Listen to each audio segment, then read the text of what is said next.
That's about it. Tell me, though, does man, that marvel of the universe, that glorious paradox who sent me to the stars, still make war against his brother? Keep his neighbor's children starving?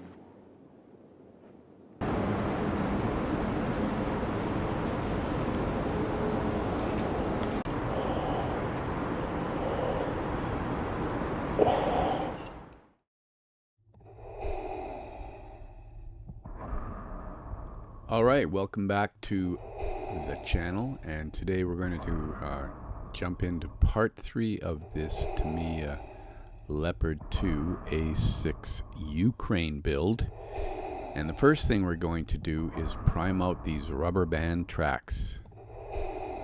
I'm using a Mr. Surfacer from the spray can, as I am painting most of this project from rattle cans in an effort to share the techniques that maybe beginners will need to do because they don't own all the fancy airbrush equipment and whatnot. So I'm just giving everything a really nice coat, not too heavy though, so I don't obliterate all the nice detail. Next, I'm going to move on to the lower hull that I put together in the last episode. Again, just a light coat, building it up slowly. The idea of a primer is to give the subsequent paint layers a good foothold.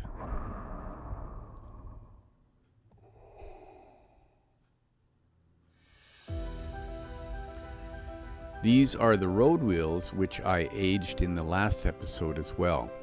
After roughing them up with sandpaper and nicking with a knife, they needed to be washed off to get rid of all the dust and debris.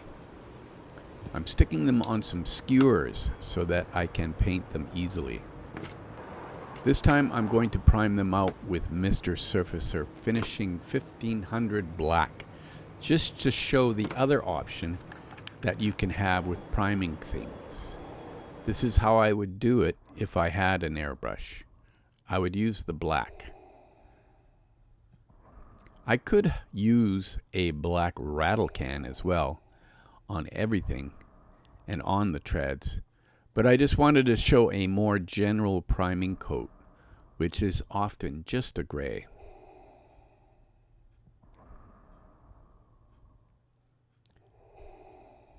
There's quite a few of these wheels, including the sprocket wheels and the idler wheels.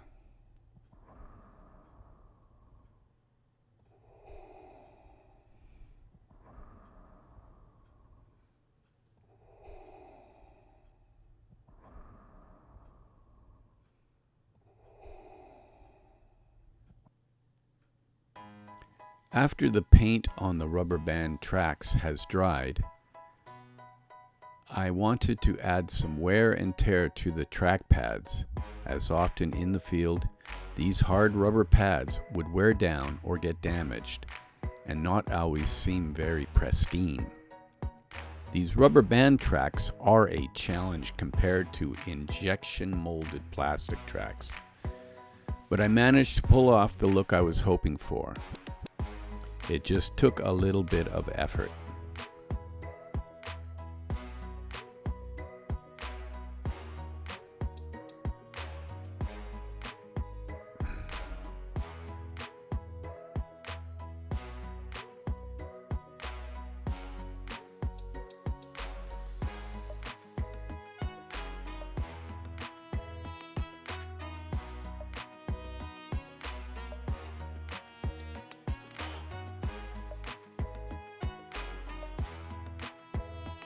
One thing that you can keep in mind, less than 30% of the track will actually be seen when these are mounted onto your vehicle, because there is a side skirt which will hide half of the track on the upper part.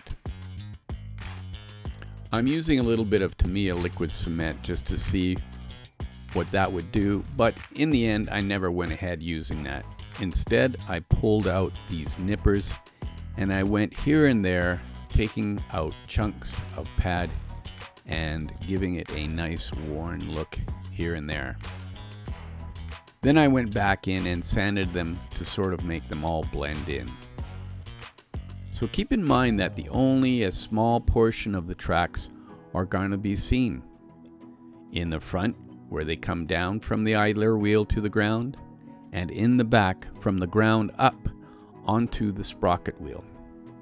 So you don't need to actually age the majority of these tracks. I've only done a little bit on each end because that's all that's going to be seen.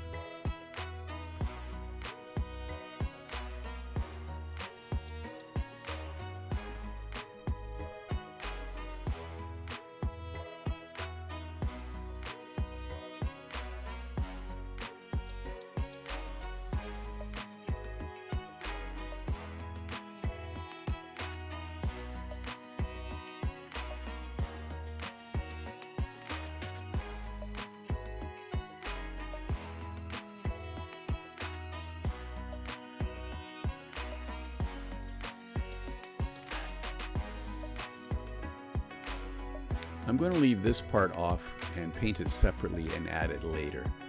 These are the tow hooks that I forgot to add last time, and I'm going to cut them from the tree and clean them up, and then I'll glue them in place.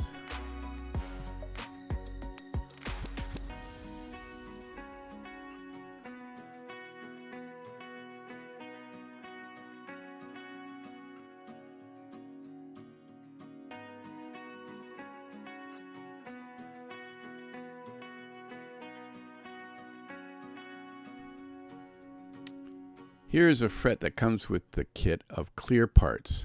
With the clear brake lights on the back, I will delay adding them until after I painted everything else and after I've painted them separately, just to have everything nice and clean.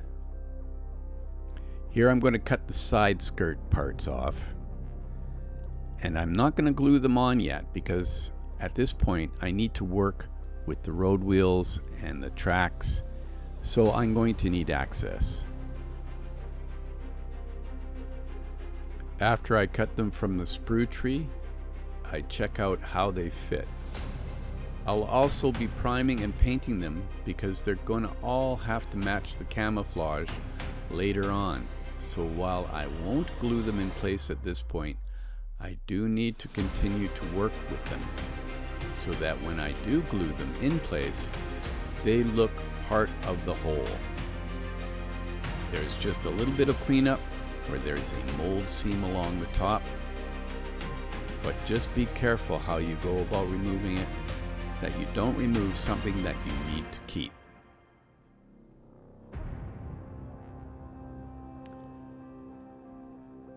We're not going to put on all these tools and things at this point.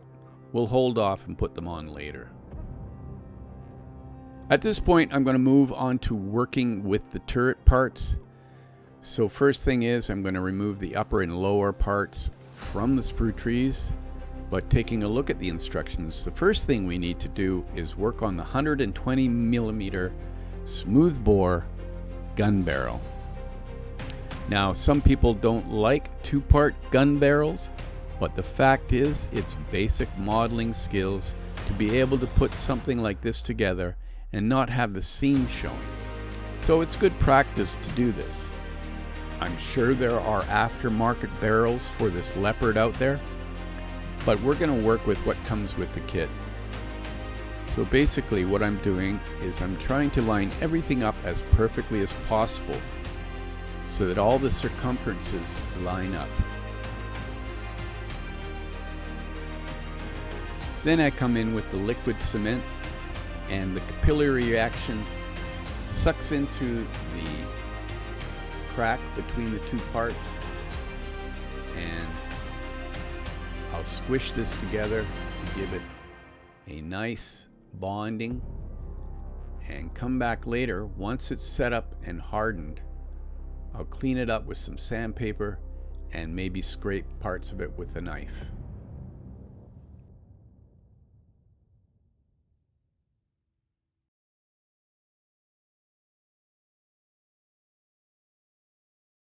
These parts are a simplified mantlet mounting, and it will include some polycaps which will allow it to move up and down. Tamiya has very good keying points so that you cannot glue anything incorrectly.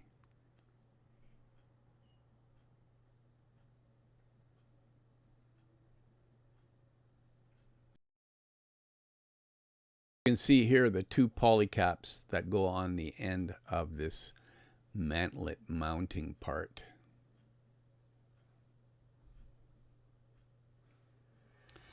They slide into some pieces on the side that get glued to the bottom of the turret.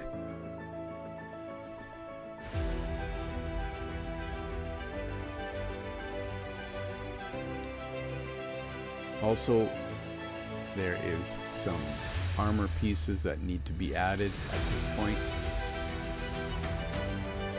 with just the usual cleanup of any attachment points.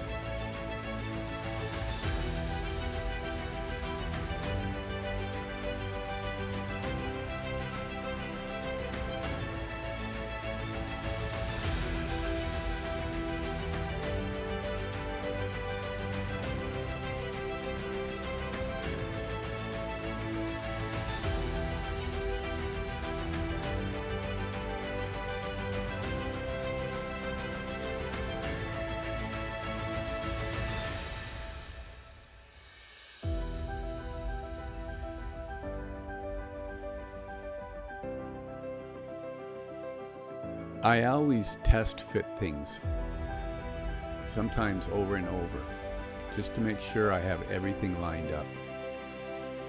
But that doesn't guarantee that I get everything right. And over the time I've been building models, I've learned to use the minimum amount of glue in case I have to come back later and rip everything out and try again. Because sometimes I think I'm right, but somehow I get it wrong. So once everything is dry with the barrel, you don't want to start this too soon. But once it's dry, I come back with some sandpaper or a sanding stick and maybe scraping with a knife just to get rid of the seam line that is the bane of two-part barrels.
So at this point, I decided to get all the periscopes cut and put in place.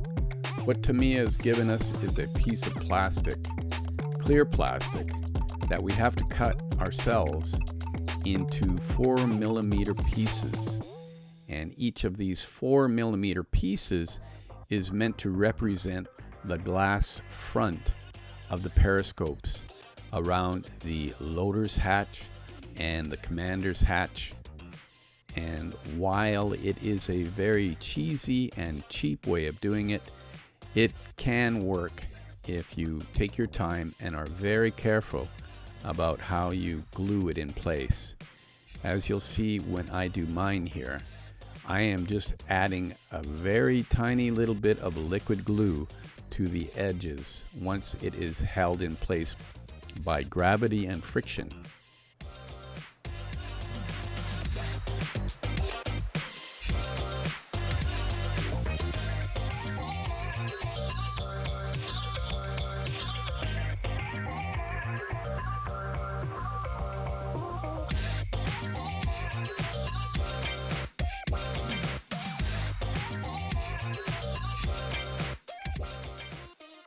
I'm just using the scalpel blade to make a little indentation on the clear plastic. I'm not going to use any kind of a pen or any kind of marker. I'm just going to use that indentation and then slowly cut the piece off. It's better to use several lighter passes than try to cut it off all in one go, because often what will happen if you try to do it with just one slice, the knife will stray and you won't get a straight line with your cut.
This piece proved to be a bit of a challenge to get in place, but I eventually got it and it looked really good.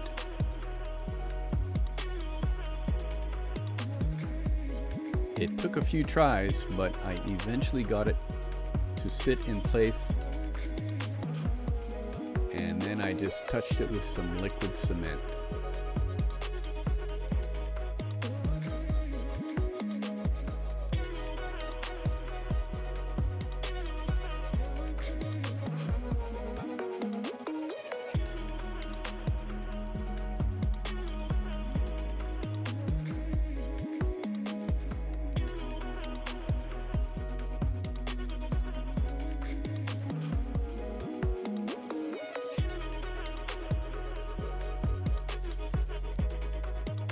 So now that the periscopes are in place, I can glue the top of the turret onto the bottom part.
I forgot to add these parts, which are supposed to represent the seating, and you may want to do it before you glue the top half to the bottom half. I was able to glue it in any case, but it's probably easier to do it before you glue the top to the bottom.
So this back piece of the storage lockers, I am not going to add it for sure at this point. I've just kind of tacked it in because I want to be able to have access to paint out that wire reel. And then once that's painted, I'll go back in and glue that back piece on for good.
At this point, I'm going to glue in the smoke grenade racks so that they have an opportunity to set up before I start putting in the actual smoke grenades later. This piece here is actually part of the commander's hatch, and I'm just going to leave it off for now.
So Tamiya gives us some nylon mesh that's supposed to represent the netting that is surrounding the frame of the side baskets.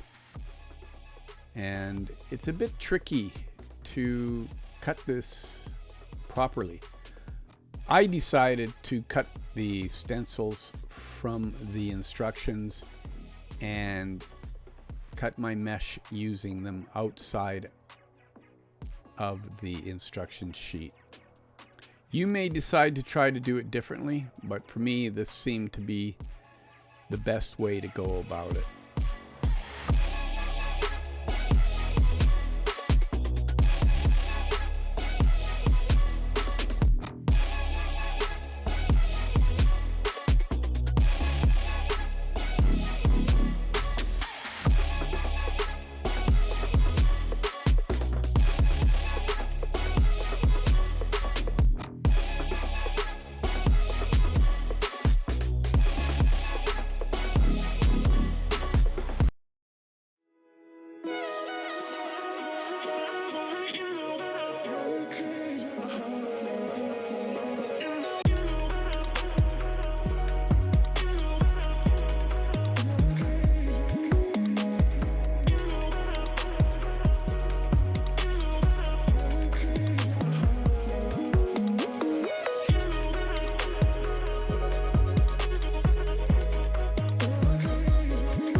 Initially, I tried using the Tamiya liquid cement, hoping that the plastic would melt enough to hold the netting in place. But later on, I opted to use cyanacrylic glue or super glue, and that worked pretty good. Just be careful how much you use, because you don't want to be plugging up the openings in the mesh, and you want to have a nice clean bond.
All right, that'll do it for this episode. If you're not already a subscriber, become one so you don't miss anything going forward. If you'd like to help support the channel, become a patron. There is a link in the lower right corner of the channel's banner. In the meantime, and in between time, that's another edition of Jet Scale Models.